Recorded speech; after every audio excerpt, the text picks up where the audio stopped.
And we are back, Black and a Half, episode number 113. I am one of your hosts, Silas Lindenstein.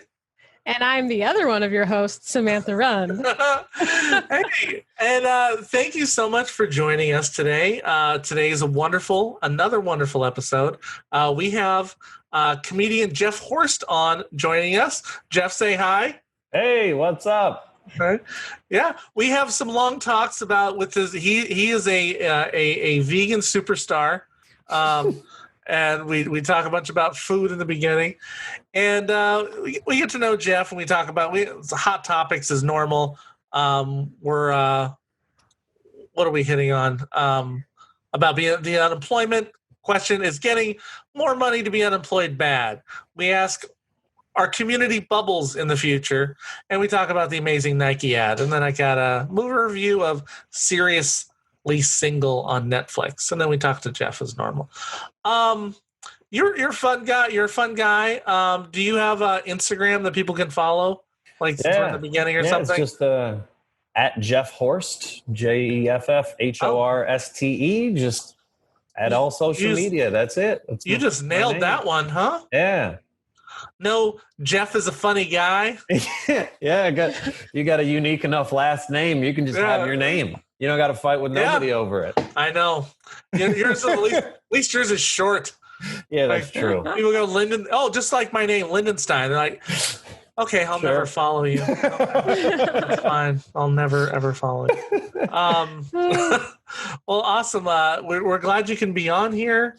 Do you have a YouTube channel or anything? Or I do. Yeah. Well, Jeff Horste on YouTube Jeff as well. Horste. Just All everything's right. at Jeff Horste. YouTube, Facebook, and Instagram. Okay. Well, check them out. I think you'll enjoy them on the episode. And if you just come back here to the beginning, if you don't remember, once you listen to them and you're like, I need more of Jeff in my life. Horste me. Okay? Horste me. I might have to take that. Yeah. I don't know how yet. I don't know. It's just it's a spinoff of the show now, officially. Yeah, and of course, hey, if you enjoy this episode, we encourage you to please share it with others. Tell a friend to tell a friend. We would love you to go to iTunes and rate us. Give us a nice 5-star rating. Really appreciate that. It helps spread the word about this. And of course, if you want to be a big fan, you can become a Patreon member of Black and a Half. And you can go to patreon.com/Black and a Half. And I'm gonna make some more levels there. I think we should have a really low level, like $1, and we should have like $1,000 one. You know what? I think we're not going big enough, Samantha. Yeah, you know what? Shut the front door. Let's go for a sweet 10,000. Yeah, you guys. You want to be a monthly $10,000 just monthly. We will do individual episodes. We can do individual episodes just for you.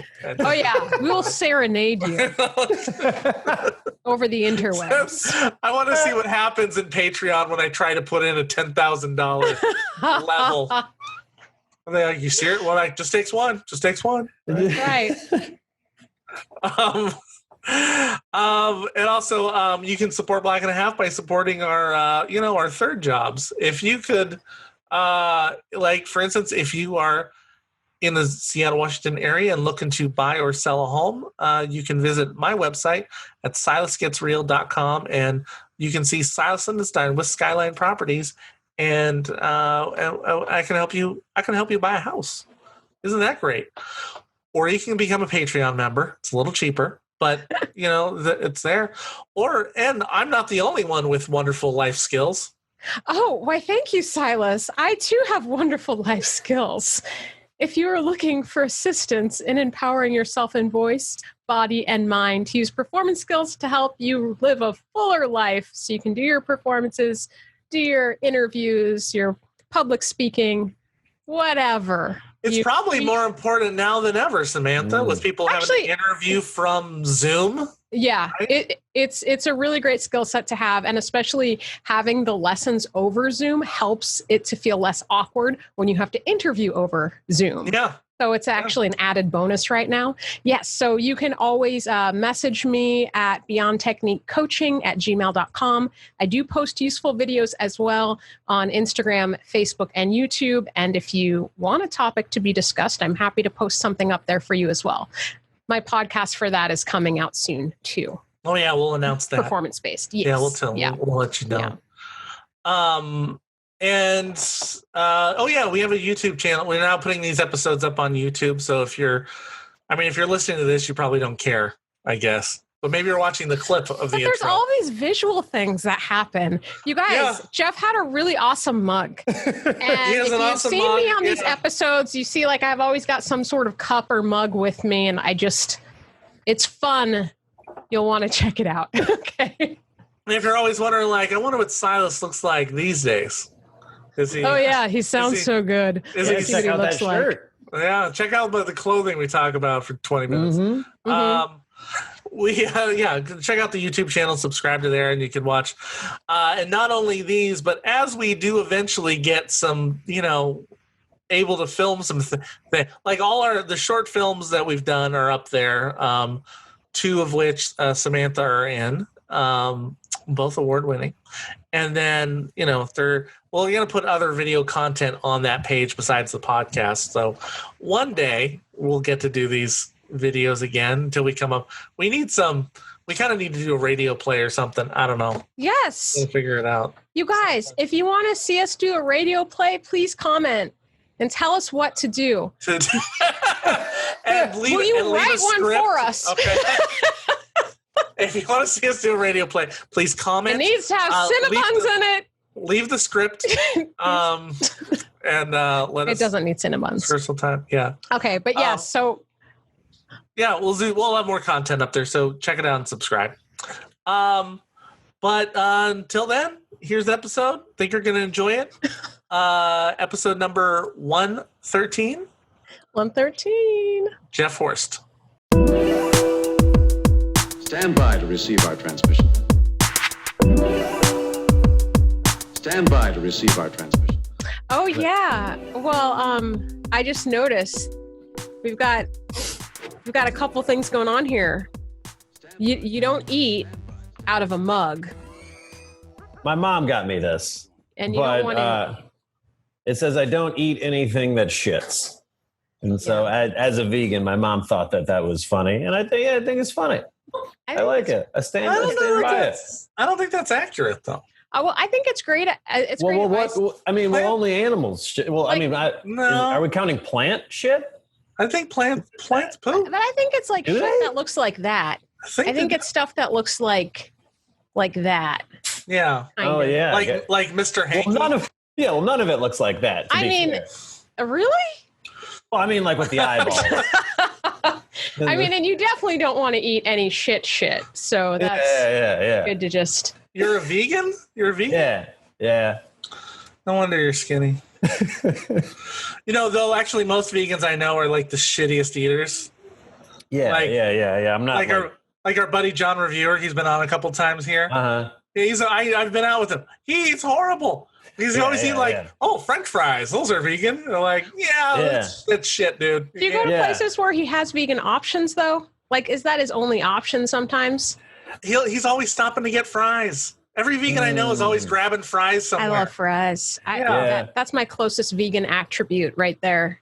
There's definitely a lot more options out in LA for like whatever vegan options that exist, but there still are, at a lot of places, you're only going to get fries sometimes. And even there, sometimes the fries aren't vegan, like in weird ways. Like I found out that McDonald's fries have like beef in it. And I'm like, what the hell are we doing? I think they now stopped. You're just They stopped on that. Yeah, because nobody else did that in the world, so it just seems like you're just playing a cruel joke. I feel like that was just like somebody's buddy was vegan, and he was like, "Let's just fuck Bob over." How about that? I think a lot of people don't realize how much meat products is used in things. Oh yeah. How long did it take me till I knew that gelatin was from a cow? Yeah. Right? Yeah. Jello? It seems Yeah. like like the most non-meat thing you Yeah, can have. It looks like it's It water. seems like it's clearly looks like it's made like in a lab. Like it Yeah. doesn't look like you needed an animal to make Jello. Yeah. It looks like you just needed a scientist. Or there's like fish extract is in things or something, like weird little things are in it. Like it's hard. It's funny because I was going to talk about what I was going to bring up was kind of related to this. So here's one thing I love about Facebook memories. Like I've noticed on Facebook memories, I will see, like, when I'm in the midst of a diet or something, I'll look back and see, like, 3 years ago, I was doing a diet. Oh, also 5 years ago, I was doing a diet. Because, of course, I'm talking about it on Facebook. But it's weird, like, and I've seen this multiple times during the year. So there's, like, definitely times of the year that I'm like, I feel fat, right? Because I'm like, I can't do. And my friend just started doing Whole30 again yesterday, and I was looking and I saw a post from me saying day 23 of Whole30. And I'm like, oh. So this afternoon I started sort of a caveat again on it. As listeners here have heard me do it before. I am trying to do it like, I don't know, a healthy way, but like I have, because we have food delivery service, HelloFresh, that we do.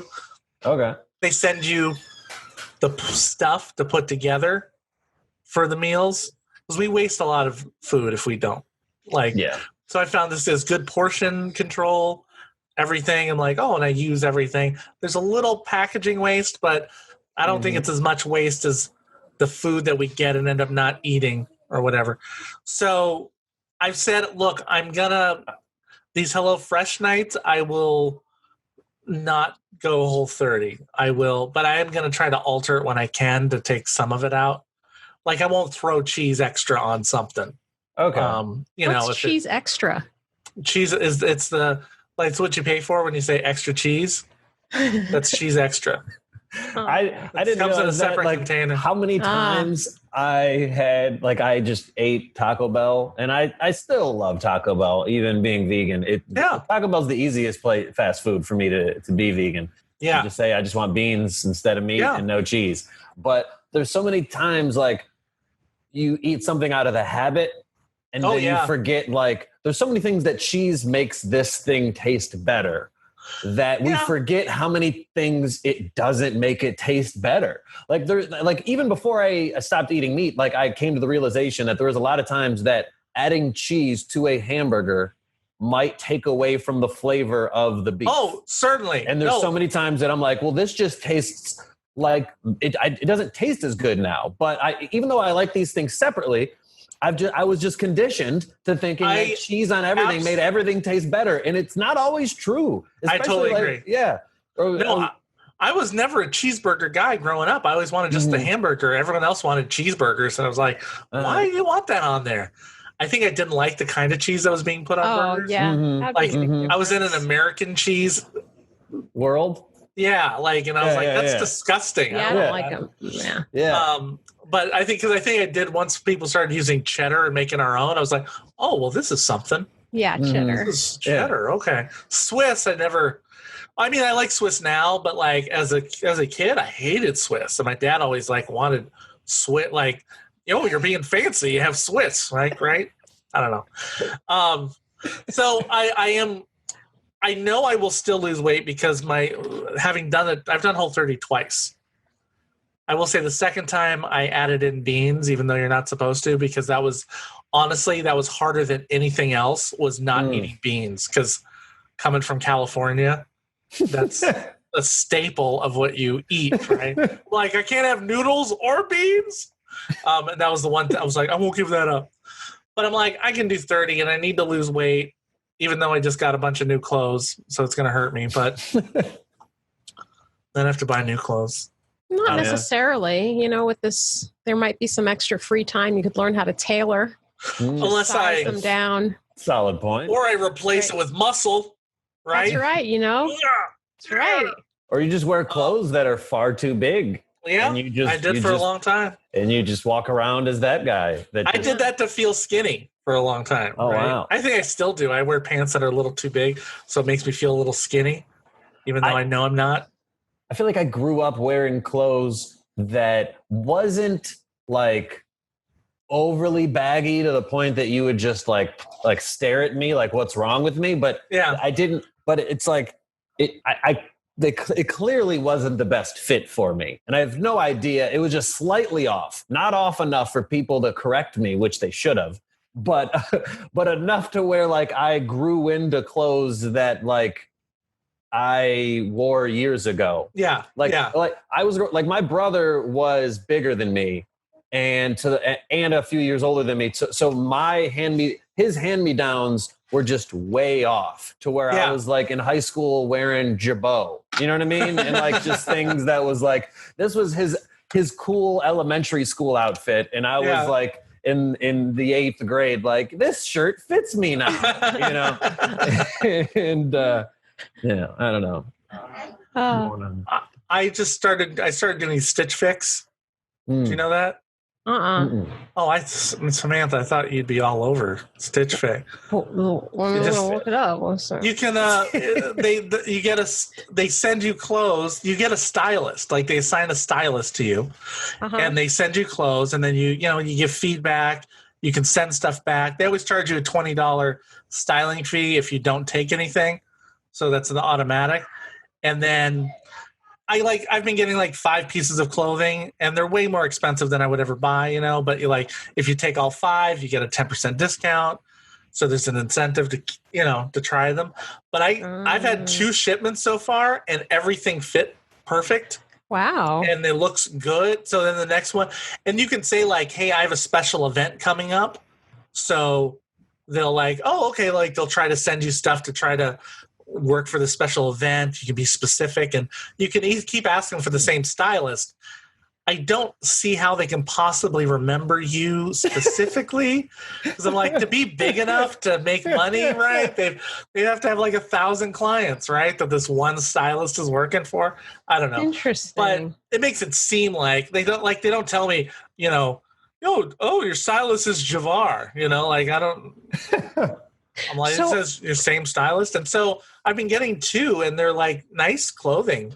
And originally it started only for women, and then they did open up a men's section. And now how much does it cost? This is a Stitch Fix.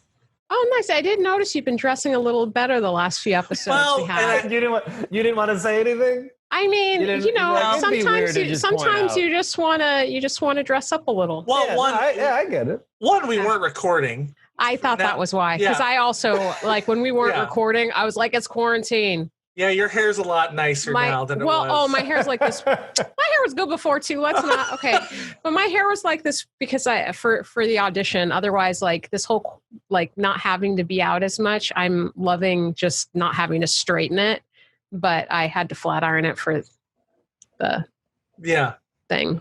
Yeah. Well, I did say specifically I wanted clothing. The reason I'm doing it is I need clothing for video, even now more than ever, because I was like, well, I need to be doing more commercial and more, my day job's real estate, so I need to be doing real estate videos, and I can't just always be wearing a Green Lantern shirt. That's a good point, because that might be harder. It can't always. That might be a little bit harder for guys. Well, because certain deals, and I can't get like you learn that you have certain fabric patterns aren't good for camera. That's true. So you got to be like, I'm like, I want plain stuff, sort of plain. So they've sent me mostly that's worked, except for one. But I was like, it's still good. If you wear it, and I'm going to just not go on the website. I'm going to take up time on the podcast. if you wear it. Hey, we're about service. If you wear it. Okay, so basically, Stitch Fix or whatever, you say like, hey, this is me and my style. This is what I'm looking for. And then you could say how many pieces you want. And they send it to you and you try it on. And if you like it, you keep it, or you wear it like once and send it back. Is it you have 3 days. You have 3 days to send it back. So, but basically, you can wear something different for each one of your videos and then send it back. I mean, you're not supposed to. If I got it on one day, I could say no to everything. Yeah. Right. I could say no to everything and send it back, as long as it doesn't look soiled. Well, so how right? much? But about how much does it cost? Well, I will say. Now I say the prices and I flip out, and Gretchen and my wife and daughter are like, "Well, that's cheap." That's not, the men's, like men, most like guys. I'm not. I don't know. This is probably like I think the cheapest shirt I've gotten is a $36 shirt, or like That's a $40 shirt. Yeah, and I'm like, no. They're $7 is what I get. Oh yeah, yeah. That's That's what a shirt costs. I thought. Yeah, but but maybe not a shorts nice at $40. Oh, okay. I don't get. How come pants are $100 and shorts are nearly the same length? It's not really that much. All the hard work is already done, right? But so you're mad that your shorts aren't as expensive as your pants? What I'm saying is it doesn't make sense why the pants are like. Saying you're overcharging on the pants. You're for this much fabric, right? Yeah. You're not doing anything you get a lot extra. more wear. I think you get. That's probably supply and demand. You do. I don't know. It's a ripoff. The short here's the thing, though. Big Short is really ripping us off. Man. And here's the thing. Why I was like, oh, how much is it? Because, obviously I like a deal, but I get it for guys and you for your business and everything. You want it to look a certain way and the stylist and all that. I did a trip to Goodwill when we were allowed to go again, masked up. Oh, yeah. And I got some, bargain shopping stuff it's like, okay, stuff for our podcast, I've got plenty, but like stuff for certain auditions or the coaching thing. Oh, I have a hard time finding clothes out that fit the criteria of. It's hard for guys. Which I thought would be easier for guys. Guys should be easier. We're always. Well, at Goodwill, I feel like it'd be harder, like bargain shopping, because you guys aren't. It's always 70-year-old. Dude, clothing. I got a brand new shirt with the tag still on it, $48 shirt. I spent $2. Wow. Yeah. That's impressive. Yeah, that is. $5. But it was. And I went on the day where it happened to be the day where it was half off red tags. I got a $110 dress for $7. Wow. That's a good enough deal where I feel like I should buy that. I would get a dress, yeah. If I see it. I'm like, somebody's going to want this, and I'm going to be the guy that has the deal. Jeff, do you do films? Do you do film? Do you act? Do you do any acting? I try to do that. Yeah, okay. Well, so one thing I found is I had too much stuff with logos on it. Oh yeah, and yeah. Like you have to go and no logos. We're nothing with the logo. I'm like, where you have to tape it, and so I'm like, okay, that's what I need. I need plain stuff, no logos.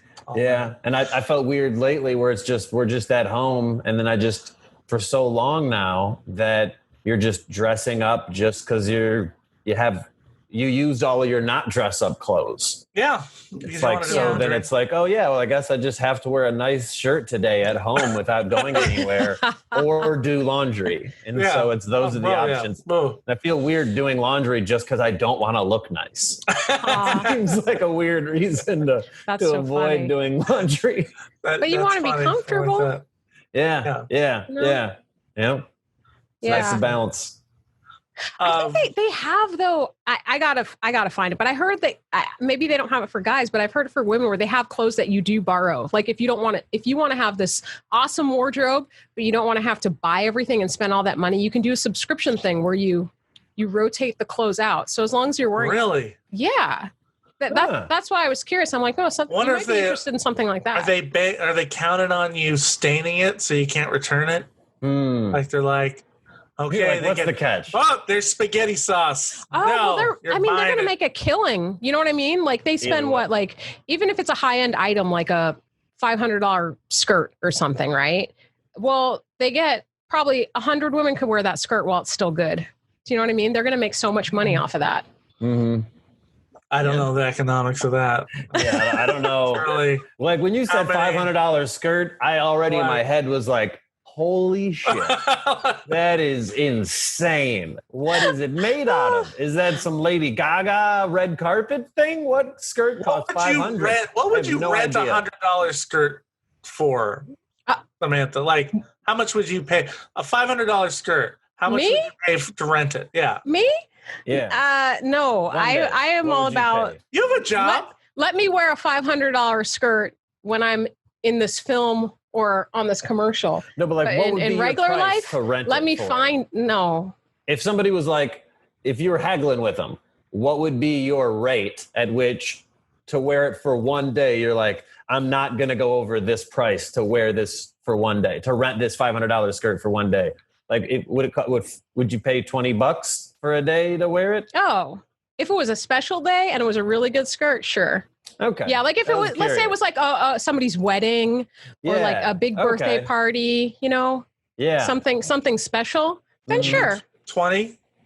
Well, yeah, because sometimes you get a gown or something and you wear it once, maybe every couple years or you something. just said someone's going to make a killing doing this, so I'm trying to figure out how many times. Yeah, if it hasn't started yet, you guys, this is my idea. I dreamt it. It was a fever dream. But if you'd only pay $20, you'd have to get, you'd have to rent it out. No, me, because I'm not spending a lot of money on this high-end fashion. Like for people who want to, they'll be like, sure. And maybe they spend $100 a month to get a few items, but it's going to, you know what I'm saying? Are they the same people that go to Rent-A-Center? Is that what we're looking for? No. No, I've never met these people in real life, but they have to exist because the company does. The company, I've been shocked. They have to exist. I've never heard of any financial issues. I've never seen anyone in there. I've never seen Rent-A-Center?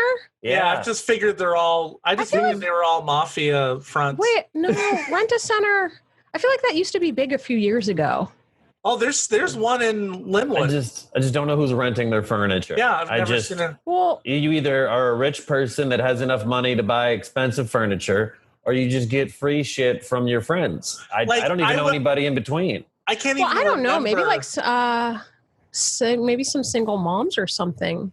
Because I do remember somebody told me years ago that they did get they got a super cute children's bed set or something from Rent-A-Center. It's just the pressure of still having the payments. No, I know, but for those things where you're just you can't sit on the couch yet because it's rented. Not paid off. It's still rented. Wait, when do you ever feel safe to sit on your couch without repercussions of damage? Oh man, I'm so kidding. Oh yeah, I was like, those are the only couches that I fuck with. Yeah. They're ones without repercussions. Yeah, that's so true. I don't fuck with any of those white couches. You can't. So speaking of repercussions, as we get into the hot topic segment. Hey. Okay, so as ever, a lot of people on unemployment, because of everything going on, COVID. So last week, the money ran out, the pandemic relief extra $600 a week. And right now there's a fight in Capitol Hill about it, whether people should be getting that $600 or not, because apparently some people, which has been debunked, not as many people as said, some people are making a little bit more money than they would be if they were working their regular job. And some people are mad about it. I thought everybody on my Facebook would think it was a bullshit problem, but yeah. Apparently I had a couple people push back and say, well, no, you shouldn't be getting more on unemployment.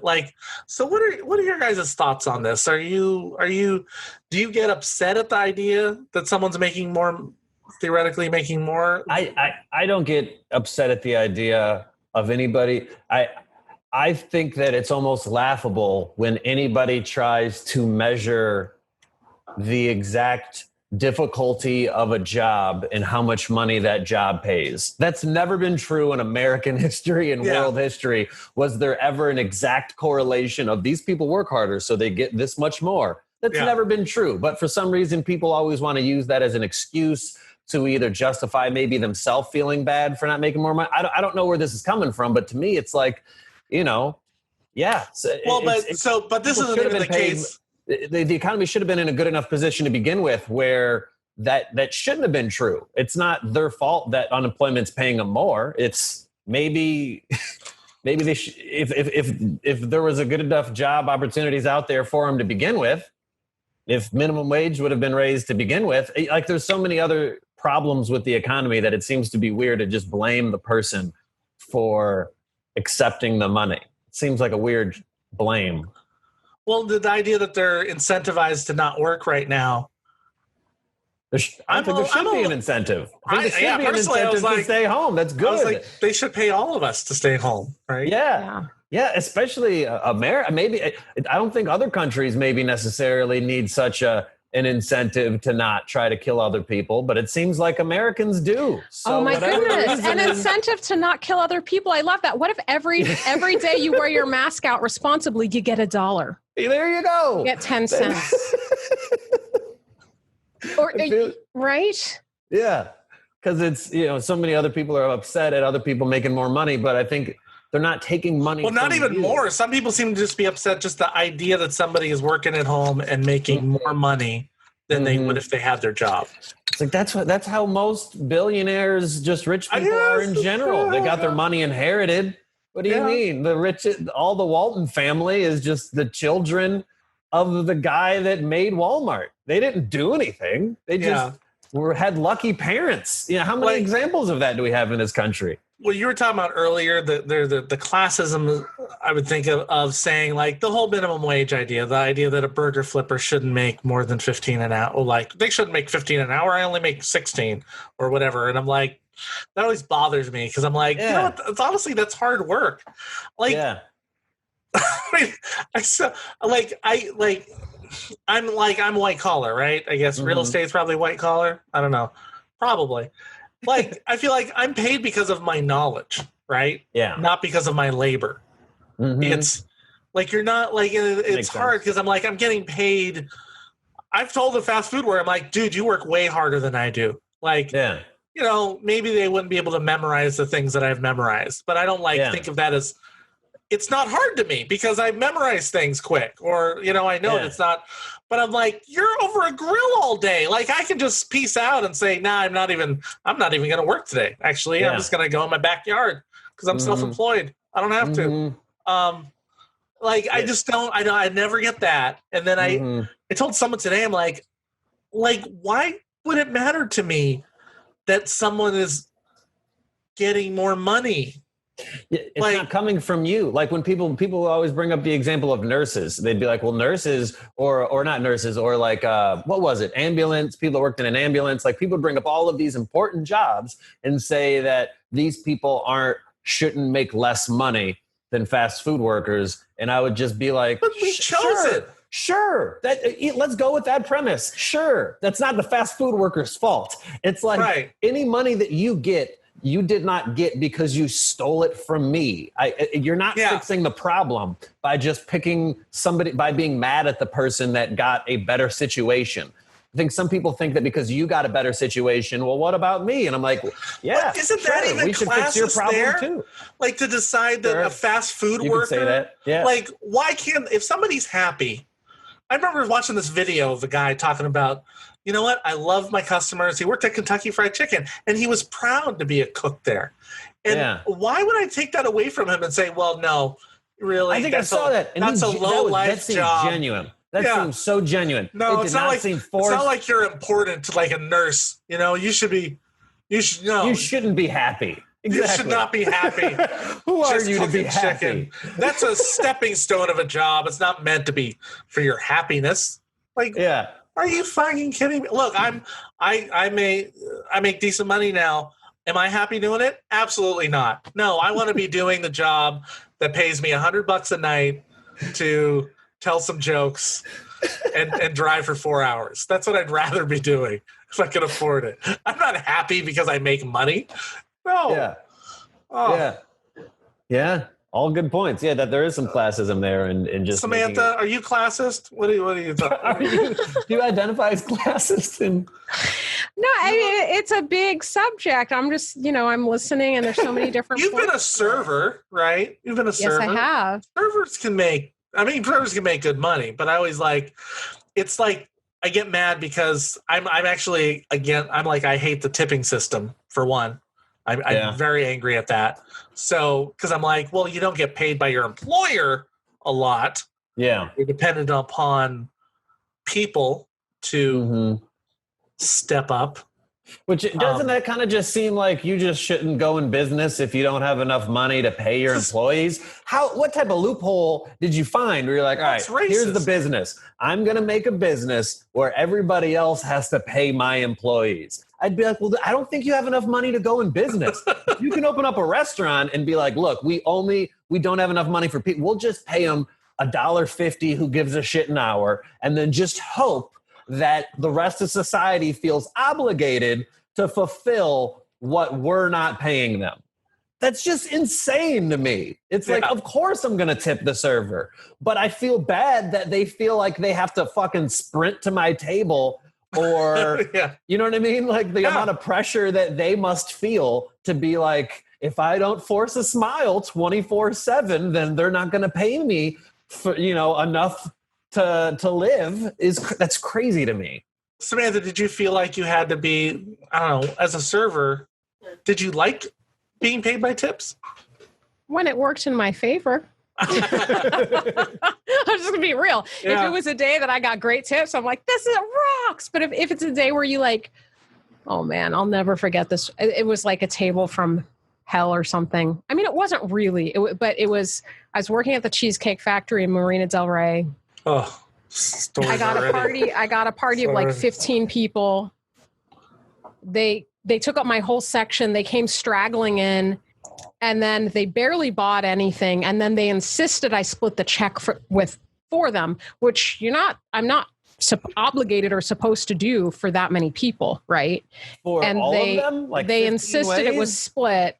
Oh, wow. And actually, I was being nice about it because I'm like, oh well, if you I didn't really. I think I had like one other table, so it's like, you know what? If I split it, maybe they'll actually give me a little extra, right? Because they barely bought anything, and I'm not obligated to do it. Oh no! And she even complained about that she had a $2 tip. $2 like was her gratuity or something, and she even complained and wanted that. Oh, she was horrible. I wanted to wring her neck. But no, there were. I don't know. You know what I hate? What I loved about serving is it did turn me into a little bit, it opened my eyes about food and experiencing food and wine and things like that, and appreciation for it. Because for a lot of years of my life, I think I was just kind of looking at food like fuel. Like I couldn't be bothered to eat. I mean, I would eat. Oh God, I would eat. Was me. But like it was just different. And my mom, she's a great cook, so it's nothing against her cooking. It's just as I got older, I started to evolve into the experience of it, how it's like one of life's great pleasures, having a good meal and just like, your face lights up talking about it and that kind of thing. Yes. But my brother's told me that, like, he's like, you just got to think of it like it's fuel, man. You just got to, and I'm like, I don't understand that. I used to. It's my friend. You eat your friends. Sometimes it's my lover. It's everything. It's my emotions. It's. I used to just view food and not even think about it. Of like, I loved food, but not enough to learn anything about it. Just it's there in front of me. I'll take it. Yes, I didn't care. I thought more about food when the options were taken away by going vegan. Then I actually appreciated more food because I had to learn how to cook some of it now. Where before you could be like, do you want a chicken, blah, blah, blah, blah, blah, blah, blah. And I didn't have to know what the rest of I don't even have to know what you said. I'd be like, sure, I like chicken. So whatever the hell you just said, I'm sure I'd like. Like I didn't have to even know anything about food before. But now I like food way more that I have to actually learn about it. Right. Oh, interesting. Yeah. When I had way more options, I didn't care at all. I was just like, give me the food. No onions on this food? Sounds good. I'll eat this food. That was as far as I thought. I'll take the onions. Okay. Oh, yeah. But what I hated always having to apologize for things that weren't my fault. Oh, sure.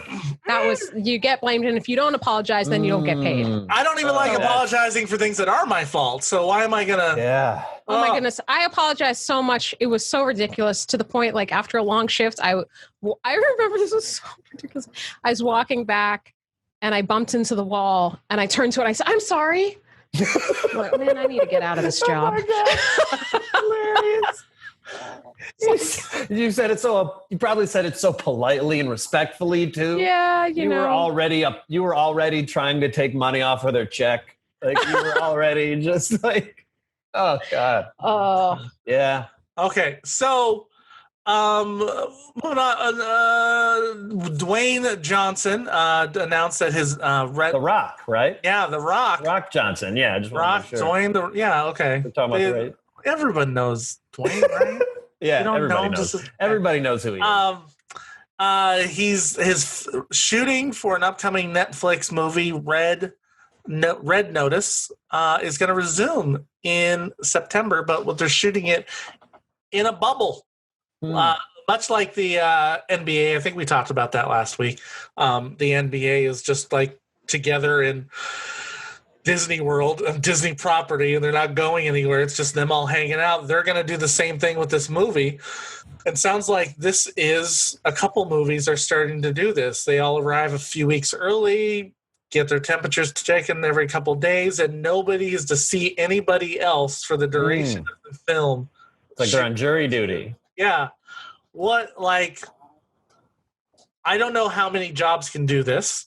Sure. But I mean, is this I don't know, Samantha, you're as an actor, would that make you would you feel safer about, I've been trying to figure out when I'm going to feel okay going back on set.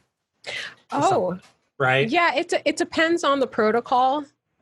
I was like, sorry, but I was this close to booking a commercial last week. I was this close, but the protocol for it, like I got put on, I think on hold. Oh, yeah. Like I was that close. I got to do the call and I got put on I'd hold. rather just not get it.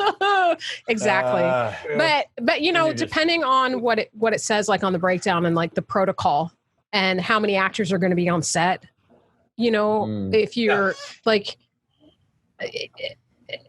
it depends on the details. But in the situation where, let's say it's a big movie and you're all going to your little quarantine bubble, I would feel pretty safe with that as long as nobody there was, horrible person. Yeah. But I think that would be pretty hard on your relationships, potentially, depending on how far you're away and you can't have any like contact. I told Gretchen, I was like, look, if I get cast in Lord of the Rings 4, we're all going. Like, we're just going to have to take the whole family. Like, we got to quit. Mean, that'd be amazing, right? But when you said that, what I thought, not the Lord of the Ring things, that'd be awesome. And me too. Okay. But remind me of summer theater. Like where you go away for the whole summer, 3 months, and you're only around the same people. And it's the best so and worst fun. thing. Yeah. Exactly. Like it was awesome when I was 22. Now it'd be a little bit weird to be away for that long. Yeah. Mm-hmm. Yeah. My roommate Richard, were you on when Richard came on? I forget. Think so. It had been a different Richard Bunker, old roommate of mine. We did summer stock together, and that was 6 shows that we did. So it was like a full 8 weeks, and we were roommates. Oh wow, yeah. And we were in like 5 of the 6 shows together, sometimes scenes. And at the end of it, it was like, dude, love you. I look forward to not seeing you for 2 weeks before school starts. Because, it's a lot of time together. It's a lot of time together. You need those outside sources. Plays, I don't know. I don't know how we could do that in our, comedy. Jeff, do you see any way? I don't know. I don't know how to. I don't know. It's hard to picture it because I'm sure things are just going to change, a little bit at a time. But it seems like especially with the Rock situation, having the bubble, like that's only working in a giant budget situation. Like you're creating. What was the Jim Carrey movie? Like that seems like a Truman Show type of a setup. Like if you're going to create a whole city, because I just imagine the more of a diva that celebrity is, the more that he's just like, I need a Starbucks inside my bubble. And it's like, well, that doesn't work out. Well, like, I want a Starbucks in my bubble, or I'm not doing the next movie. So it's like how eventually you're getting to a level of expense where it's like you're cutting into the profits of the movie itself, which shouldn't be a problem for some of these big blockbusters. But for some of them, that might be a deal breaker. Like it's interesting to see if it makes the world only there's no middle ground anymore. Like if this is the way to do it, where it's just like there is no like indie film, it's just all or nothing. There's indie film shooting now in Washington, which I'm not. I've I don't want to be the troublemaker anymore because I'm trying to sell houses. But I was like, you know what? 5 years ago, I would have been screaming on this board right now. Been like, are you fucking out of your mind? You so stupid. You can't do a film. Just go play a video game for a year. Well, do we know how they're doing Grand Theft Auto. Yeah. Hey, we got Grand Theft Auto. Yeah, you need to. We got it. I'm really bad at it. I played it for like 5 minutes, and I'm like, wow, driving this is way harder than it looks. That does not feel like a you game, Samantha. Huh? It does not feel like a you kind of game. No. Very violent. Yeah. Are you just driving around? I was. Are you doing the thing is, because it's the video game, then the guy had I think he had a baseball bat, so I'm like, why don't I just hit this person? Like, why not? It's a video game. They weren't doing it. They just hit them. And that's how and then they all attacked my character and shot. I'm like, what'd they do that for? Real world consequences? This is a video game. Yeah. That's see, I imagine Samantha be driving around just checking out the city and stopping at every single stoplight. Waiting get that Starbucks. I demand Starbucks. They've got to they need to upload. They need to have some Karen downloadable content for that, right? Or there's a Karen. It's just calling people on your characters. That'd be great. Just to be clear, that is not my avatar. Yeah. Well, okay. I here's the thing. I don't care. Anyone says they have protocols right now as an indie film. I'm like, what? Hand sanitizer? Is that what it is? I don't what are you going to do? No, there's no protocol. You're just, this is a Hail Mary. You're just hoping nobody catches it. Yeah. Right? That's all it is. Cause you can't have extras. In June, I was asked, hey, do you want to come do extra work by my agent? I said, extra work? No, that means there's too many people. Right. Yeah. An extra. No, if you said, hey, you want to come do a solo thing where the sound guy is going to be 50 yards away from you? I'm like, maybe. Right. Okay. You guys, sorry, you first. Oh, I was just gonna say that of doing the audience work of on game shows and stuff like that, and getting paid just to be a person in the background. I got an email for that recently where they were doing some stand up in LA where they were you're gonna get tested. And I'm just adding all this up, and I'm like, is this worth it for you? I'm in my head. I'm like, man, there's so much money in the world where you're we're going to pay for all the people to be tested. Wow. And I don't know what their level of testing is going to be. I don't know if it's just don't got to cross your fingers. I have no idea. But I do think that there's some level of people that are as long as this is legally okay, then you can't get mad at me. So I'm not the bad guy for going along with the law, even though I know in my head that this can't be safe, but it's the law and I'm obeying the law. So I think there's so many people that they don't want to fall behind money-wise from their company. So whether it's an indie film or whether it's whatever, where they're look, I'm not the bad guy that's disobeying the law. I'm still wearing a mask. I'm still telling people to stay away. Yeah, we're doing the coat. We're putting a Q-tip up their nose, right? We're taking it. I didn't think you were going to say nose. We are throwing that in there. We are throwing that in the trash. We're not actually testing it, but they feel good. Yeah, they feel like something. Oh, they're testing me. Sure they are. Well, they could do you guys, I'm still needing this hamster ball humans. It's my next blockbuster. We can each be on set. We have our whole hamster balls. We just pedal around next to each other. You need to get in the water, no problem. Paddle, paddle. I was trying to figure out how I could do a scene with Samantha. I was trying to picture something. What could we do to make it look like we're in a conversation, but we're actually shooting at our own homes? Like right now? Right. I mean, no, but they make it look like we're obviously not in the same house now. Oh, I get it. You're in Emerald City. Well, right? You said shooting at our own homes. You get the same colored shower curtain or something. Yeah, something like something. Yeah. We could buy that. We could buy that. Did you see they have these upgrade your Zoom meetings with Zoom for Professionals. It's like $20 and you get like 600 stock photo backdrops. Oh. Yeah, I saw it on CNN. It's pretty cool. I'm gonna look that up. So we could get the same I'm a backdrop. We professional. could get the same backdrop and do that. You too. I mean, you could totally be not be able to tell. Yeah. Well, he's got like a white screen there. We can just put him in. Okay. So next topic, the Nike ad. Did y'all see did you watch it? Were you able to watch the Nike? So what was it? They said something like 400 hours of footage. Was it more than that? I thought it was 4,000. Sorry, 4,000. Yeah. 4,000. Like, I thought it was a great ad, but I didn't really think about. I was wondering, like, how long did it take them to find a scene to map? Right. Like, I don't know how much would how much modern. So if you haven't seen it, Nike has this wonderful ad showing. What's it called? It's a powerful message about COVID-19, the Black Lives Matter movement. What's the campaign called? We'll get through it. What? Just us? Boy, it's not that good of an ad, I guess. I thought it was Nike. I thought it was you can't end sports. You can't stop us. You can't stop us. Oh, you can't stop us. Okay. Yeah. Oh, because it said sports and then it said us. Yeah. Okay. That makes sense. I was surprised. I was like, that's a cool commercial. And then I saw other people posting about it and they were like, I'm crying right now. Did you get emotional over it? Or is it a sports emotion? Is that what it is?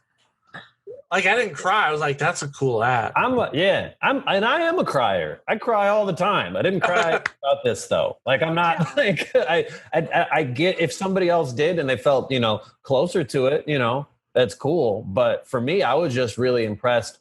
My girlfriend, besides being a comedian, she also works in advertising, she's been close to advertising a lot, being an audio engineer. Sweet. And so her Facebook feed just looks different than mine of the friends type of a thing. Yeah. So, everybody on her Facebook was sharing that commercial that she knew. She just it was interesting seeing it from their perspective as well of seeing how difficult that must have been from the people that's what they do is they edit stuff. And even for them, they're like, yeah, that would have taken a long time to put that together. It is cool when you can see a commercial of what commercials can be. And then you see somebody that's just like, yogurt tastes good, buy it. And you're like, you're not even trying. Yeah. You see what Nike's out there doing? Oh, yeah. I think too, Silas, that it would have been different if I just stumbled upon the commercial myself and just watched and experienced it, because I'd been seeing everybody saying most amazing commercial ever. I'm crying. Yeah. I'm crying. No, you're crying. No, you're the. So, again, I couldn't help watching it you want to make me cry? It's got to sneak up on me naturally, No, I'm there. I saw it before. I saw it before anyone. I'd seen it was shared a couple times, but nobody had said. I didn't see anybody saying crying, because I do know that when people mention something about crying, I'm like, you're looking for it. Go ahead, try it. Yeah, try it. I've got no heart. like, oh my god, that means so much. And I have cried at commercials before, so yeah. Ever since I had a daughter, man, there was a Super Bowl ridiculous commercials. Oh man, I can't remember it now. I wish I could remember it. There was a Super Bowl commercial that made me cry. The last Super Bowl, that it was it can do it. I just wish, a movie. I'd love to see that, when they show all the pictures of people cheering for games, these crowds of Green Bay Packers. I'd love to see the pick camera where they all just kind of start wiping it because of the Nike ad. That's so funny, yeah. Who's got the nachos? Somebody, of course, had to make a remark online about. I shared it, and they're like, yeah, I guess I just wish they would stop using slave prison labor to make the sneakers. And I was like, I wish we would too. I don't know about you, but I hate to feel this way now, but actually because of the documentary 13, and I'm much more aware of the slave labor that we use currently in our own country, it's made me a little more. It's oddly made me a little less sensitive to other countries because I was like, because they're like, well, we're using people over there. I'm like, we're fucking using people here. How about we take care of that? Because of course we are. Yeah, we're using 13 cents there. We're not even paying the legalized slavery system we created here to make our hand sanitizer. Are you kidding me? Like Cuomo was bragging about it. Like, oh, we got these guys who are making we got the prisons, they're making the hand sanitizer for us. They're licensed to do all these soap products. And I'm like, you're like, you were supposed to say that part out loud. Wait, you mean why did you just the slaves that you got? Is that what you mean? I don't know. I'm like, I don't know. I mean, I should be sensitive to injustice everywhere in the world, but I'm like, you know what? Yeah, they can. They're shitty. They have some shitty ethics. So is Apple. Apple has some shitty things, and I have their phone because it's the best phone in my view of the world. It's hard. There's nothing pure anymore. It is hard. Yeah, exactly. There's nothing pure. I mean, it's hard to mess. Yeah. We can shout about it. You do what you can, but to overly be critical. Well, and who's to say overly? If somebody else has a passion about something, go ahead. But it's just interesting to me when it's like you can't remove yourself from all things in the world that contribute to harm. It's not just don't go to Starbucks or Walmart and you're a good person. Like every company has some evil. Yeah. Every rich corporation has somebody that has ill intentions there. And the same thing with Nike, where it's just like, but like I don't shop at Walmart, right? But I do go to Target. And I realize they probably do the same freaking thing, but I've taken a line, I've drawn a line into this one and say, I can protest that one. I can't protest all of them because I still need to get cheap t-shirts. Yeah. Well, yeah, I was thinking, isn't that the other thing too? What it is that people can afford to protest? Oh, yeah. Yeah. I mean, in terms of, the stores that you say, I'm not going to go there. Well, because I can afford to go here instead. Yeah. Yeah, exactly. And so like with the Nike ad, I can imagine that some people would still be a little bit critical because they're like, but they still do bad things. But then it's like, what person is perfect, let alone a corporation? You know how much money Nike is? And also when people say stuff like that, I'm like, do you think Nike is just 3 dudes? Like, what do you think Nike is? Like, it's not like, funny. So to say that like they're evil is to like, who is they? Do you know how many people they is? Like this commercial and the people that are using slave labor are 2 entirely different, things. Sure, the profit might go back to the same company at the end of the day. You could say that, but the person that made that commercial isn't the person over, that's charging people 5 cents to make the marketing clothes. Person is trying, if they're like, this is important, Black Lives Matter is an important message to them, and they can control that. That's something they can control is trying to get the good messaging out there, not even necessarily for Nike, but because it's important. Unfortunately, the parent company, has some things that you can hopefully be like, well, hopefully this is gonna change. And it's even a complex issue. I mean, that's hard. Sometimes I'm a centrist on things. I'm like, things are complex. They're not, it's not easy. Like it's not. But I can see that. Yeah. It's like men's fashion. That's right. It's not easy. Not easy. Yeah. You should do comedy, really. Samantha's callbacks. It's just just gotta go on. It's always okay. It's not easy. Not easy being green. Okay, so on to the movie corner, where I review something streaming each week. Try to get 1 or 2. We're actually recording this a day early, so I wasn't able to watch a second one. But I get to review for you the movie Seriously Single, now just dropped on Netflix. It is a South African film, and I was very excited to see a romantic comedy that is all black. It's an all-black cast. I was excited. The only downside is it's a whopping piece of shit of a movie. It's a horrible film. It is badly acted. It is horribly written. It is predictable beyond anything. Like, here's the I want to say, like, I recognize it's a South Africa. It's a growing film industry there, right? They're still building it. It was beautifully, beautifully shot. It was good artistic direction, right? I like the colors that they used. I like the color choices. Good palette. Good. I could see the filmmakers knew what they were doing as far as the technical aspects of it. It's just the script wasn't there. And I don't know how many South African romantic comedies there are, to be honest. This is my first foray. And I was watching it and going, this isn't funny. They're overacting completely. And I was like, I think I remember hearing something about in other countries, more over the top acting is more the style. And there's more, they find it a lot funnier than we might hear, where it's just, like I can tell you're acting, And so I was trying to be like a little forgiving, like, okay, culturally, maybe this is funnier.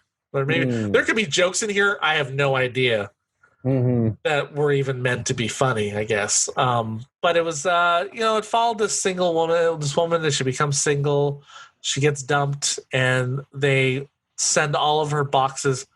She gets broken up with, and that afternoon, the guy sends all of the clothes, like boxes up all her stuff and sends it to her office. And she's a big social media manager, and she thought she was going to be like about to be proposed to, and this was a surprise thing. And she got dumped in front of everybody there's like this fake Instagram that she's on, but it's like Instapics or whatever. And then it's her, like, she meets some other guy, and she like kind of falls for him, and then he dumps her, and it turns out he was getting married, and she didn't know about this. And I mean, there's a couple cute things that I could have seen a scene like, oh, I could see how someone could have written this different and it would have been amusing. Some relationship stuff. I will still say, like, it was nice seeing a bad film full of black people rather than just a bad film full of white people. That was like, oh, okay. Now I don't know that everybody gets this film as a suggestion on Netflix, because I'm purposely adding all these films that are just releasing so that I can watch them to review. So I don't think and also I also get weird foreign films and series that are suggested to me because of things I've watched that I know other people don't get suggested. So you may not see that pop up on your screen, but if you do, give it a hard pass. I gave it a D on my rating system. So yeah, they're not all winners. Next week, I'm hoping to review the Tom Hanks new film that's out on Apple TV, because I just got. What's that one? Figure that. It's I want to say Garfield, but it's not. Tom Hanks. Was the Cat in the Hat? You said you thought it was Garfield, so I'm thinking of like other famous. Yeah. Greyhound. You know what? They start with a G. Yeah. Both had an R in it. Sure. Same syllables. So is it like the bus or the dog? Or the drink? It's a war. I think it's a World War II. Oh. Yeah, so kind of a combination of all three. Okay. Yeah.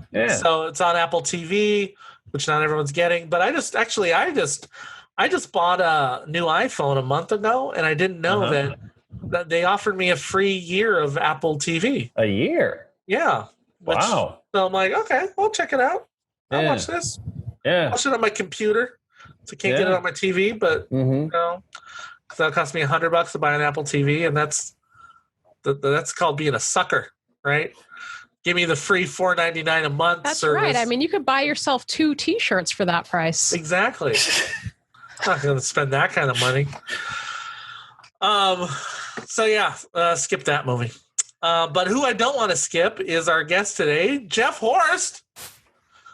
Right? You know what? One of the reasons I wanted to have you on for a while, because when the quarantine, we were going about a month in, I saw that you were getting videos up, like you were creating videos, getting content up there. And I was like, that's mad respect, because so many people, quarantine happened and they're just like, well, I guess I'm just not going to do anything, or I'm going to try to, I don't know what I'm going to do. But you were like out there putting up content, seemed to be creating themed shows or something. Like what's the secret? Is it being driven, or are you bored? What happened? Veganism? Maybe all three. You can't spend your day smoking meat, so I just saw that. Well, I think there was a lot of things that I wanted to do that I felt like I made excuses for not having the time for, when I probably had the time to do it before. But with the excuse kind of being gone now, you always hear from people, especially in comedy, that you need to have something other than just stand up. And I always felt like I didn't have a thing other than that. I didn't put enough work into trying to find acting opportunities or voiceover opportunities or anything else, or script writing. Like, I would just put a little bit of effort into those things. But I finally, I was like, you know what, I'm going to learn how to edit. I'm going to put the time and energy into learning how to do it. And then I can, I can put out my own stuff without relying on other people so much. So yeah. And then I just started to enjoy doing it. Then I realized I like to edit videos, and so I found, so I actually ended up just finding like a new hobby out of it, instead, as well as there being, obviously helping myself put out more content as well. But it just, kind of just all fell into. And there was more of an audience at that time than there ever was, especially at the beginning of quarantine. There was never a time in history where so many people just were being paid to be at home and be on social media. So It was like, this was the prime time. It kind of felt like that, like in history, or I was like, that was the same time that my social media numbers kind of just went up as well. So a lot of things kind of just fell into place. Okay. Well, yeah. Now, you're Samantha?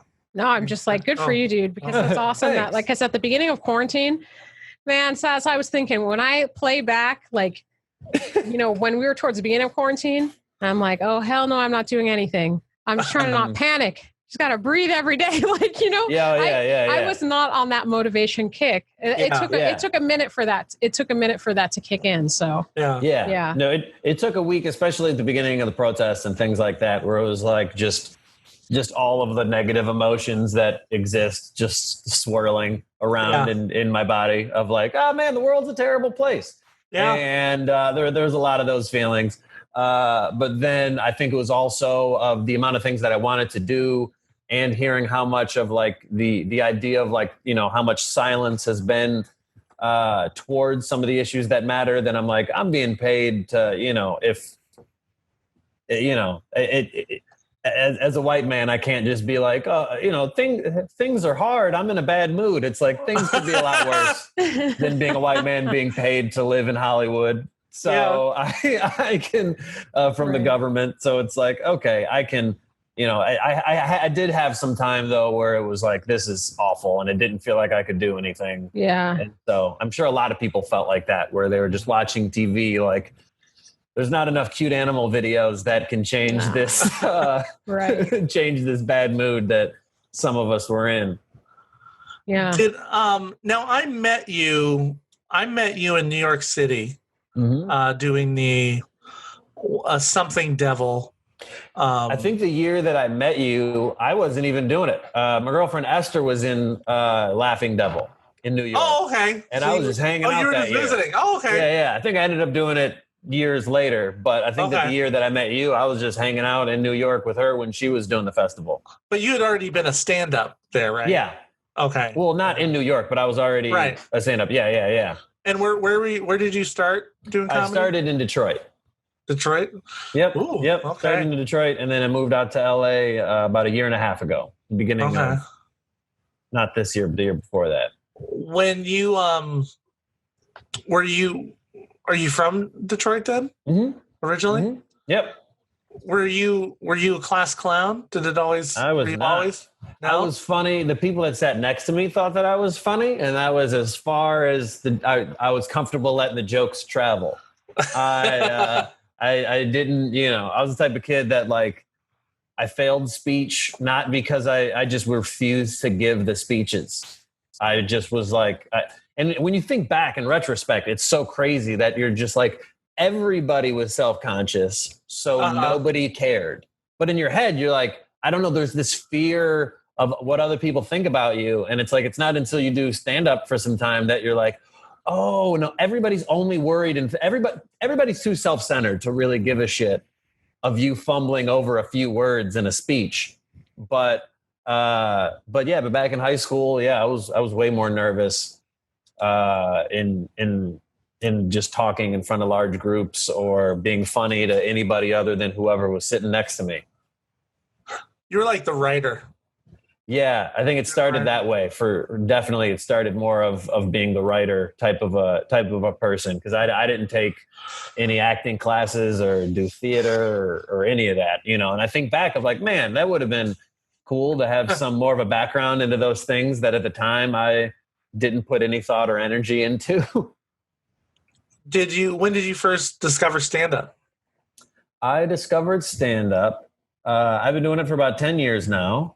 So it was a friend of mine.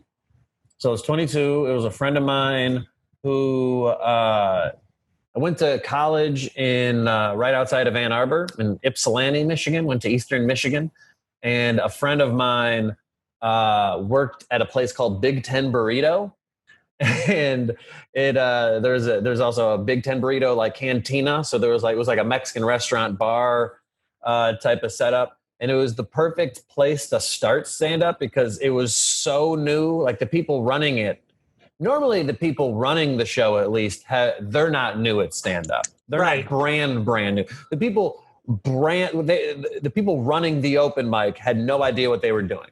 So there was no way for me to feel like I didn't belong. It was like, oh, this is just a shit show for everybody. Like there was no way to stand out. Did you know it was a shit show? Did you know it was a shit show? Not at the time, not until like in retrospect. That was just what I thought. I never went to an open mic before. So that was what I just was like. Nobody gave me a light. I was just like, I didn't think of when this would end. And I was too nervous to ask the questions of how long do I do? I did like 20 minutes the first time that I did an open mic because I just was like, they'll tell me when to stop talking. And they never told me to stop talking. 20 minutes. I was just rambling. Did you have that many jokes written down or did you just babble? I had that many thoughts of what I thought a joke could be written down. Like I definitely wrote out a whole bunch of ideas.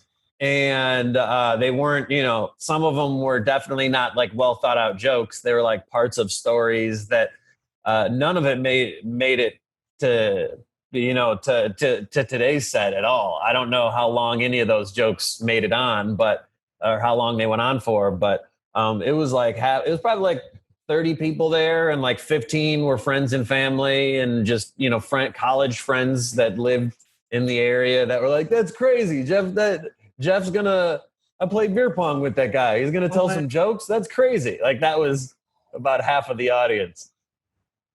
So it was really set up for success. Yeah. Yeah.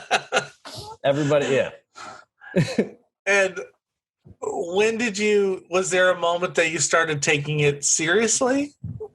Like, yeah, I'd say about a year into it, I admitted to myself that I had just as good of a chance at making money doing stand-up as anything else, because I kept on changing my major. I had no idea. So I was the type of person that I went to college because I felt like that's what you have to do to check the adult box in life. Yeah. Is you say you go to, but I changed my major 100 times. I had no idea what I wanted to go for. I was just wasting my money for that. And I had no other like major skills to be excited to try. And so then I just met so many other comedians that was like, so wait, all right, you have a decent life. You got a wife and a house and a dog. I don't know. You know what I mean? And I'm like, and you're just doing occasional road gigs, that's a Midwestern comic, huh? You've done it for 15 years and this is what your life is. And it's like, okay, like the lowest bar for somebody that put effort into it seemed acceptable to me. So I was like, I will take, and I definitely grew up with the type of parents where like my dad was the type of person where he was like, look, my dad was like, look, I'm poor and I hate my job. So if you want to be poor and not hate your job, knock yourself out. You know what I mean? Like, Yeah. so I definitely had an accepted family towards the idea of doing stand-up that even when I started viewing it as only a hobby, I still did it on a regular enough basis partially because my family didn't think it was the craziest thing to do. They were like, they might have thought it was weird that I was doing it, but they didn't reject it. You know what I mean? They thought that it was cool that I was trying something. I don't even know that my family understands how weird it is.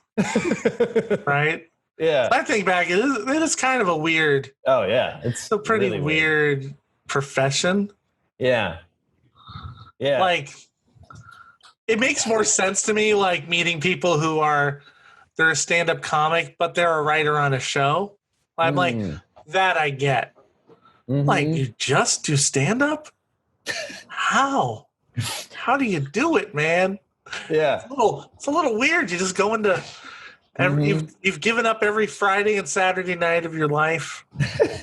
And hopefully you're giving up holiday parties so that you can be at other holiday parties. I don't know. Those are like server hours. They are. Yeah. I mean, it's like, so I that part to me it doesn't seem that weird. I mean, if you're like really enjoying your job. Yeah. I think you're, but I think like, I guess I've been lucky enough that I never get that many holiday gigs. I don't get the well-paid gigs, but sometimes I'm like, I neglected a lot of friendships and a lot of parties for several years for stand-up. And when I did recently like make an effort to go back to them and like, I miss this. I miss getting to these. Yeah. And then sometimes I've been to a couple and been like, I could have missed this some more. I could go with that trade-off is so hard if you have friends that aren't doing the same, like that aren't on the same schedule with you, friends that aren't performers. And it's hard because you get busy and then sometimes they feel slighted and it's like, no, I would have loved to spend time with you, but I can't. Like, I just, that's, so, I mean, that part is kind of hard. And I'm really lucky in my relationship that like, I don't know how so many people, the most common thing is people say that they could never date a comedian, or as a comedian, you hear people saying that they could never date a comedian. I could never date a non-comedian. I could never date a person that I even have to spend 5 seconds of my energy in my brain explaining to you that a shitty open mic is more important than meeting your parents or whatever. You know what I mean? Like that's what my job is. And to you, it's not a job. So I would just feel belittled the entire time. I don't know how people that are comedians date somebody that's not a comedian. Like to me, that has to be such an outstanding person to have the patience to understand. Because like you said, like comedy's so weird. It's so weird. And there's so many bad experiences that you have to go through just to meet people. Like you're like, no, the open mic's terrible. Nobody's going to listen, but I'm not going to make money and I still have to go. How do you explain that to a regular person? I have no idea. No idea how you would explain that to a normal. My wife is a saint. I will say that. Yeah. I think if they do understand performance, like if they understand the work of an actor, they understand that those, they already get that your evenings are taken up. Okay. And that's, So they have an understanding. They came into it with an understanding. But at the same time, I am sometimes at these open mics and going, I literally gave sex up for this. Yeah, I was always wondering why you started your set off that way. Dude, I don't think I've ever heard. Yeah, that'd be funny. Like seriously. Like there's so many normal things I could, like I've been out these nights ago and I could be doing I could be having a taco at home right now. Yeah. I could be watching I thought you were doing a different joke. What's going on here? You used to recycle the same. Right. There's so many things I can't believe I miss for it, but I did miss a lot of things as an actor where I'm like, a play goes on for 3 to 4 weeks, maybe 4 weekends. And I'm missing everything for those weekends. And I think I got, I don't know. I think, and this wife in particular she knows that sometimes I go to these and I'm like, she knows I'm not thrilled to be there. Right. Okay. That I'm putting my time in, that I'm like, yeah.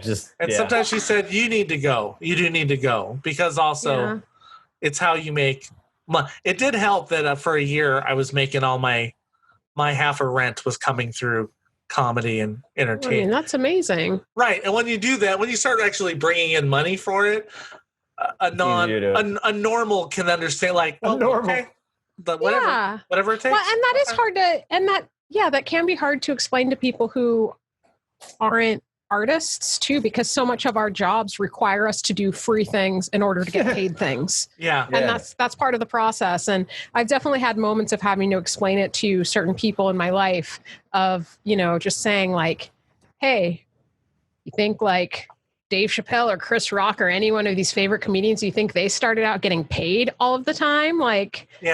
I mean, I'm not saying I would get to that level. That'd be a miracle, but, but it's just nobody gets it handed to them. No comedian. At least that's how I feel. I don't feel like I've ever seen a comedian get it handed to them. That is one thing I appreciate about comedy. It's not like I always agree with whoever is getting whoever people say is the best or this or that. We all have our own opinions and styles, but I don't think I've ever seen a comedian get someplace that didn't have to put work in. Yeah. You could whether or not you even like what they have to say is but still in order for them to have the amount of time to fill that position in the show, they still had to show up X amount of times. Where there are a lot of jobs that exist out there that's if you look the right part, who cares? Oh yeah. Absolutely. Yep. And now you're in LA. What brought you to LA? Why not take over the Midwest comedy market? I got tired of the winter. Winter sucks. Oh, yeah. And not a fan. And so that was kind of, I felt like I wanted to move because I got some level of good things that happened. I got a couple of Comedy Central credits. And so then I was like, I might as well take it as far as I can.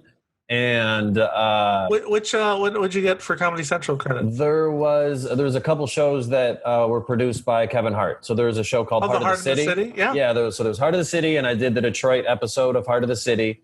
And then from that, they had a couple seasons of a half-hour special that was in the same idea of Heart of the City, where it was a short one-on-one interview with Kevin Hart, and then you do the half hour. So just the first couple minutes of the half-hour special was an interview with Kevin Hart. So I got to do both of those within a year of each other. And then the producers of the show were out in LA. So it's any chance of whatever, it would feel less like starting over for me to do comedy in LA than to do it in New York, because more of my comedy friends, my best comedy friends and my comedy friends that were in better position for us to, all help each other with what we could, would be my comedy friends in LA.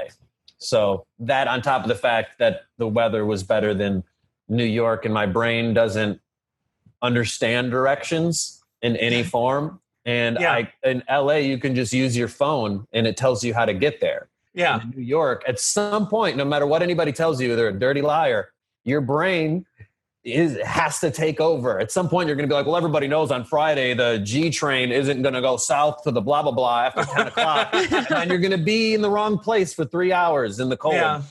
And at least that's what happened to me. Every time I went to New York. So there was a lot of things that went in together, and for it to come. And then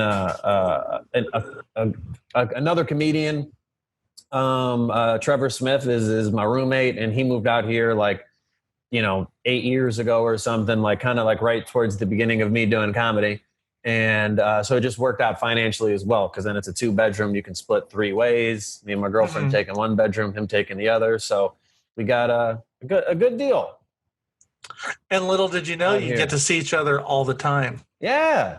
Yeah. Who knew that? Who knew that? Hey, are you an actor too? Do you like to? Are you dabbling in it? Or are you trying? I'm dabbling in it. I have like a commercial agent, I guess you could say. And so I get those the auditions are even weirder now because they're mainly just auditioning your space. So I'm like, where should I put the pillows that make the commercial look better? Because the commercial might be your footage from your phone. Like this might at your place. Yeah. And so that's just so weird to me, where it's like, that wasn't part of the equation at all. Yeah. That wasn't, that wasn't part of this. Now I got it. Now my off-white wall isn't like, I don't know. There's we don't have a living room table. That's not a furniture item that we own. So it's like you get a trying to beat her to that. And you get and I read like an audition where it's just like, oh, so I guess I'll try this. I'm not going to get it though. The requirement of it was, just go to your dining room table. And I'm like, I don't know what that is. I don't have that. You don't know what it is. I don't have that. So I don't have that. I'll be in my kitchen counter. You're like, vegans have a different style. It is. Yeah, I just blame it on something else. Yeah. Oh, man. It is an interesting thing how do you have a lot of requirements on an actor? Really? Yeah. So, because I think I had one like 2 weeks ago. I don't know, 2-3 weeks ago that I had to say like, I'm sorry. I'd love to do it, but I can't because it was for an executive businesswoman type. And they wanted to shoot it in your home office. And I'm like, great. My executive businesswoman just also happens to be a gamer. Is that going to work out for you guys? Like, it doesn't. It totally doesn't match. So what are you going to do? You're like, when you say home office, will bathroom do? What do you mean? Like, I just got to put the right curtain behind me? I don't know. Yeah. Okay, that's tough. As we're running here out of time, Jeff, we have the first time someone comes on the show, we have 7 questions that we like to ask. All right. And, this is your time. Shine. The first thing that comes to your head. There's no wrong answers on here. So, what are you most nerdy about? Most nerdy about? I feel like that's changed throughout I used to, oh man, I feel like I could have thought this one out more. Let's see. I used to be big into running, and then comedy happened, and then I became lazy, and I haven't done exercise in the 10 years that I've done stand-up comedy. But that was the first thing that I knew all of the details about. It was probably the first thing in my life that I was nerdy about. That I knew all of the top runners in the nation and what their times were. I was almost like the assistant coach of my high school team, basically, where I would know the splits of things that, most of the kids didn't really care about. I was interested in those details. Then comedy happened and that completely went away and I forgot all of that information. I was nerdy for Pokemon Go for a while. I was a big Pokemon Go fan. I'm not ashamed of it. We need to stop shaming the Pokemon goers. And let's see, then that went away. I used to be big into video games, but now I'm more addicted to my phone that I've just shifted some of those games over to my phone. So now I'm addicted to playing Call of Duty Mobile because it looks exactly the same as Call of Duty. It's just on your phone. And I'm like, I can't play video games whenever I want normally, but now I can. I'm addicted. So I don't know. I'm all over the place, but I guess I don't know.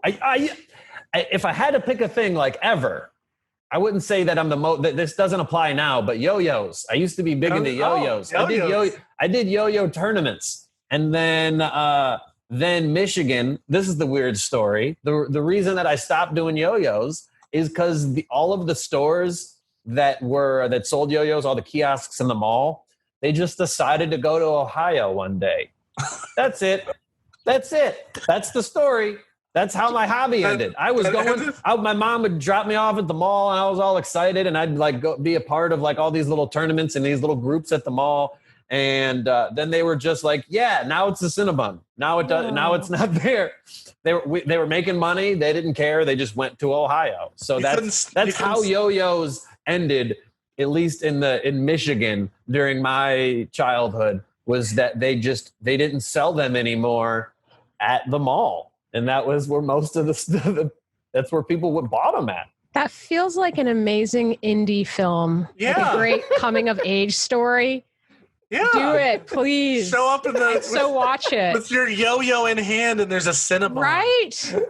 Seriously, there is gold there. And that has to be a callback from something earlier where he hated Cinnabon. The based on the true story part where I just changed the whole rest of the story is like I run away from my family and I moved to Ohio to still pursue my yo-yo dream. Okay. What's something that you love to eat? Pizza. Never changed. My favorite food was pizza when I was a kid. And then I went vegetarian for a year and I was like, that's fine. You can have cheese pizzas with a whole bunch of different vegetables. And then during that time, I would accidentally just experiment on, if I'm making my own pizzas anyways, I would try like vegan different cheeses.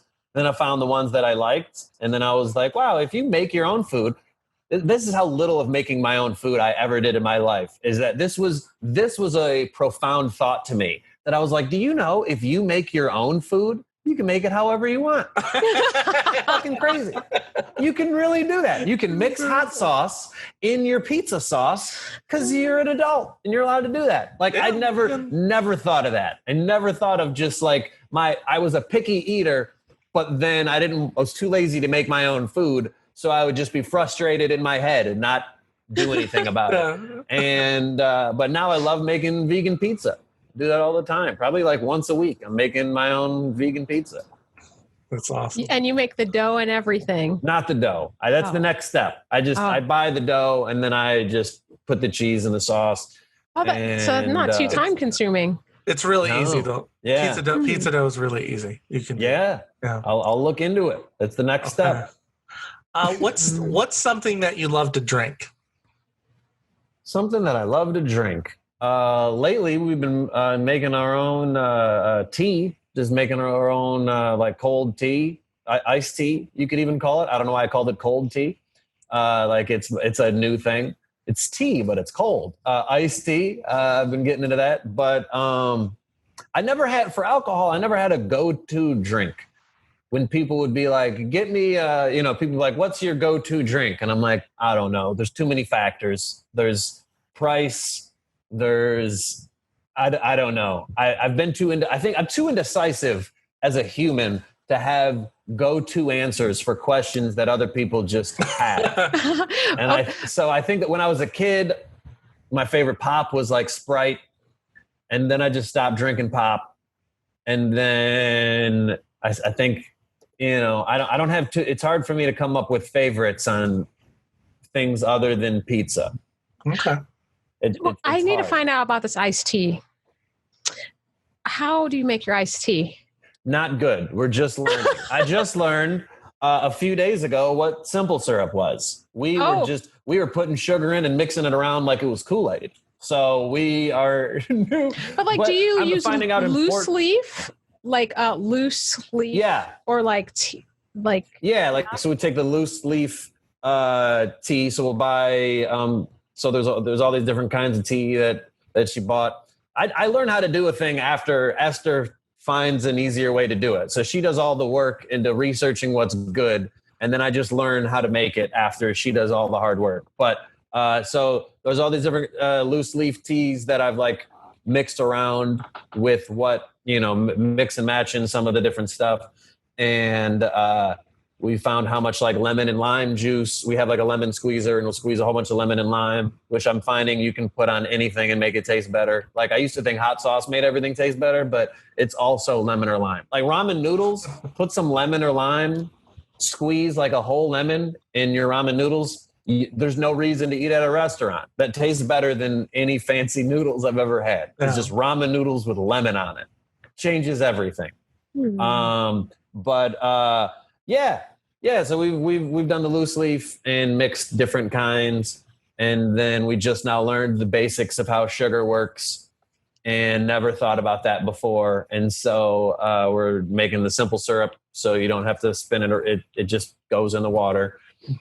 And that does sound pretty good. I know we're moving on, but I'm just saying, because you said you don't do it well, and I'm like, that sounds like a whole. Well, because I had no idea how. I never thought of like sugar at all. I just always have some friends that know way more than me, so then I don't know if their knowledge is common knowledge, and I'm stupid by comparison, or are they just smart and nerdy about things? So like a friend of mine came over and he was just like, "So wait, you didn't put sugar in this?" And I was like, "No, we were just gonna mix it. You just mix it after with how much sugar you want." And he's like, "Well, no, you don't mean like just like Kool-Aid, right?" And I'm like, "Yeah, actually, exactly, like Kool-Aid." And he's like, "Why don't you just make simple syrup, and then the water will you just boil water, and then you put the sugar in, and then it melts and whatever." And I'm like, "I never thought of that. Never thought of that. I don't know what you're talking about."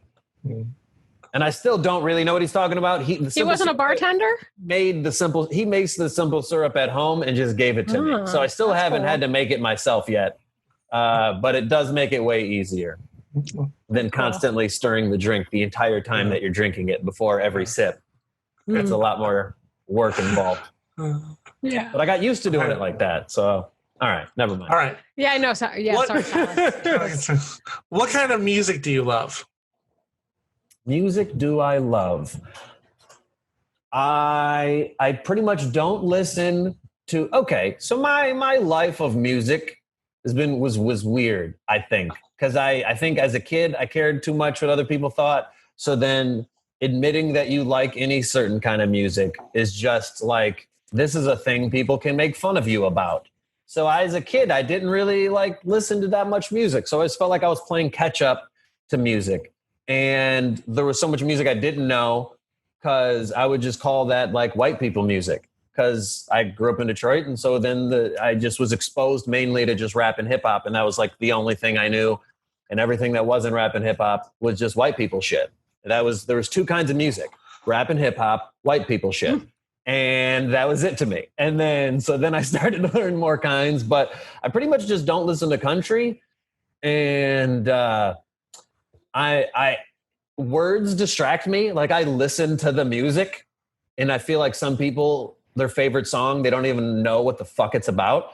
And I get distracted by the lyrics of a song. So like for me, if I'm like doing work, then I'll listen to there's a variety of different music that I'll listen to, as long as it doesn't have like words in it. Just like instrumentals will help me think through getting work done.